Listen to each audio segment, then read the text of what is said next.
तो आज की क्लास में हम देखेंगे फ्रीक्वेंसी मीटर के कनेक्शन कैसे किए जाते हैं। जो हमारी अल्टरनेटिंग सप्लाई होती है उसकी हम फ्रीक्वेंसी को चेक करने के लिए फ्रीक्वेंसी मीटर का प्रयोग करते हैं, और डीसी में हमारी कोई फ्रीक्वेंसी नहीं होती है तो वहाँ पर हम फ्रीक्वेंसी मीटर का प्रयोग नहीं करते हैं। और जो यहाँ पर हम फ्रीक्वेंसी मीटर का प्रयोग कर रहे हैं ये हमारी रीड टाइप फ्रीक्वेंसी मीटर है, और ये हमारा फ्रीक्वेंसी मीटर देखो यहाँ पर ये दिखाया गया है। और इसको खोलने के बाद हमें इस प्रकार का इंटरफेस दिखाई देता है। और जो ये हमारा है रीड टाइप फ्रीक्वेंसी मीटर है, और इसको खोलने के बाद हमें कुछ इस प्रकार का इंटरफेस दिखाई देता है। ये इसके अंदर के भाग हैं। इसमें इस प्रकार के हमारी रीड बनी हुई है। ये रीड बनाने के लिए हम आयरन का यूज़ करते हैं। ये रीड की पत्ती हमारी लोहे की बनी होती है, और लोहे का बनाने का फ़ायदा यह होता है क्योंकि इसमें मैग्नेट क्या होगा, बन पाएगा। और देखिए यहाँ पर जो रीड होते हैं इस प्रकार के होते हैं, ये आयरन के बने होते हैं। रीड की चौड़ाई होती है यहाँ से लेके यहाँ तक, और ये रीड हमारी आयरन की बनी होती है और इस प्रकार की हमें दिखाई देती है। तो ये हमारे जो रीड बने हुए हैं ये लोहे के बने हैं, और जो इनकी चौड़ाई दिखाई दे रही है ये चौड़ाई हमारी होती है यहाँ पर 4 mm। तो एग्जाम पॉइंट में भी यही क्वेश्चन आते हैं कि हमारी रीड किस चीज़ की बनी होती है। तो ये रीड हमारी किसकी बनी होती है, आयरन की, और इनकी जो विड्थ होती है चौड़ाई वो होती है हमारी 4 mm। और इनकी जो मोटाई की बात करते हैं एग्जाम पॉइंट में ये क्वेश्चन बहुत पूछा जाता है कि इनकी मोटाई कितनी होती है। तो इसकी मोटाई होती है 0.5 mm। जो हमारी इनकी थिकनेस होगी इस साइड से देखो इस प्रकार से जो मोटाई होती है वो 0.5 mm की होती है। और इसके लिए हमें इलेक्ट्रोमैग्नेट को तैयार करते हैं इस प्रकार से, और ये हमारा इलेक्ट्रोमैग्नेट है। हम क्या करते हैं एक बोबिन में इस प्रकार के मैग्नेट को बनाने के लिए इसमें वाइंडिंग कर देते हैं। वाइंडिंग करने के बाद हम इस प्रकार की कॉइल बनाते हैं, और इस कॉइल के हमारे कितने टर्मिनल निकलते हैं, 2 निकलते हैं। और इस प्रकार के इसमें हम आयरन कोरों में फिट कर देते हैं। आयरन कोर में फिट करने का फायदा क्या होता है, देखिए जो हमारी इसको सप्लाई देने के बाद जो हमारे इस बोबिन में जो चुंबकीय क्षेत्र बनेगा वो चुंबकीय क्षेत्र बनता है प्रत्यावर्ती चुंबकीय क्षेत्र। तो नेक्स्ट क्वेश्चन यहाँ पर यह आता है कि हमारा जो यह इलेक्ट्रोमैग्नेट होता है इसमें किस प्रकार का चुंबकीय क्षेत्र बनता है। तो चुंबकीय क्षेत्र बनता है हमारे यहाँ पर अल्टरनेटिंग चुंबकीय क्षेत्र।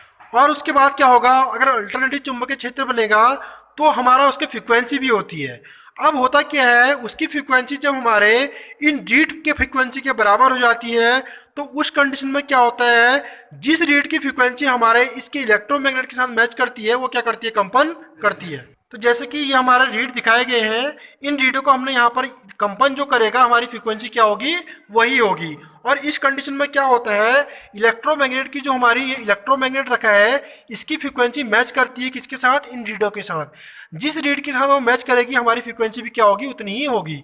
और इसके लिए हम इस प्रकार के आयरन कोर का यूज करते हैं, तो कोर की भी फ्रीक्वेंसी होगी, उसी कारण हमारे ये क्या करेंगे, यहाँ पर कंपन करेंगे हमारे रीड से।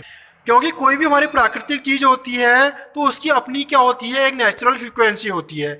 जब ये नेचुरल फ्रीक्वेंसी हमारी इलेक्ट्रोमैग्नेट के अल्टरनेटिंग फ्रीक्वेंसी के साथ मैच करेगी तो उस कंडीशन में हमारा क्या होता है, वो कंपन करता है। और यहाँ पर देखिए ये हमारी मेजरिंग फ्रीक्वेंसी दिखा रखी है, ये 45 से लेके हमने 55 तक इसमें स्केल है। तो इतनी फ्रीक्वेंसी को हम यहाँ पर चेक कर सकते हैं। और जो हमारी इंडिया की फ्रीक्वेंसी होती है वो कितनी होती है, 50 हर्ट्ज यानी कि 50 हर्ट्ज। तो ये हमारी इंडिया की फ्रीक्वेंसी है, ये 50 हर्ट्ज होती है।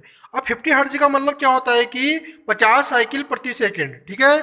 तो हमारा एक साइकिल कितने का होता है, 360 डिग्री का होता है। जब ये रोटेट करेगा देखो इस प्रकार से हमारा ये एक चक्र पूरा होने पर, अगर यहाँ पर हमारा एक चक्र पूरा हो रहा है 1 सेकंड में, ये हमारा टाइम पीरियड हो गया, ये हमारी फ्रीक्वेंसी हो गई।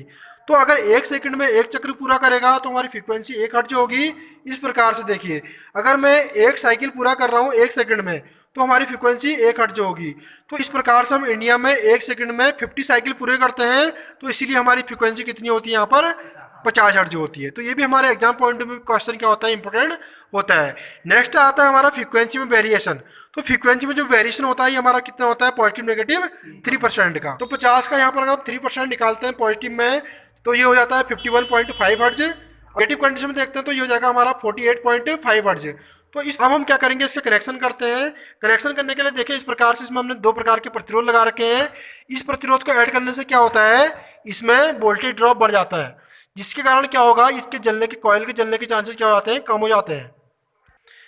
अब देखिए हम फ्रीक्वेंसी मीटर के कनेक्शन करते हैं, और कनेक्शन करने के लिए हमें क्या करना होता है, इसमें हमने 2 प्रकार के रेजिस्टेंस ऐड करे हैं।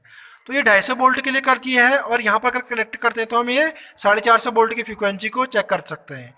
अब फ्रीक्वेंसी चेक करने में क्या होगा, जब ये रेजिस्टेंस लगाते हैं तो इनका वोल्टेज ड्रॉप बढ़ जाता है, जिसके कारण क्या होता है, हमारी कॉइल जलने से क्या होगी, बच जाएगी। अब इसके हम कनेक्शन करेंगे।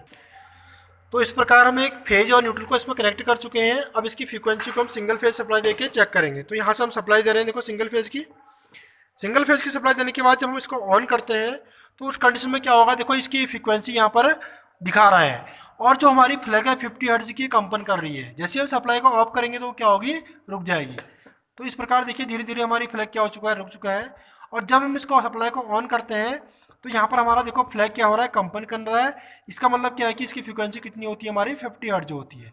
और इस कंडीशन में क्या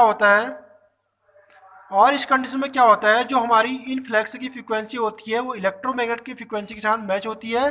और जिसकी हमारी फ्रीक्वेंसी मैच होगी वही हमारा क्या करेगा, कंपन करेगा। क्योंकि हम क्या करते हैं, देखो जब फ्लैग तैयार करते हैं तो इनके वेट को इस प्रकार से इंक्रीज करते हुए जाते हैं। क्योंकि पहले वाले का वेट हमारा कम होता है, दूसरे वाले का थोड़ा ज़्यादा, तीसरे का थोड़ा ज़्यादा। इस प्रकार से हम वेट को क्या करते हैं, बढ़ाते हैं। और जो हमारा फ्रीक्वेंसी डिपेंड करती है वो वस्तु के क्या करती है, वेट पर भी डिपेंड करती है। इस कंडीशन में देखो क्या होता है, जिस फ्लैग की फ्रीक्वेंसी का वेट हमारा किसके साथ मैच करता है, इलेक्ट्रोमैग्नेट के साथ, वो वाली फ्लैग हमारी क्या करती है, कंपन करती है। तो इस प्रकार हमने आज ये रीड टाइप फ्रीक्वेंसी मीटर का प्रैक्टिकल कर दिया है। Thank you.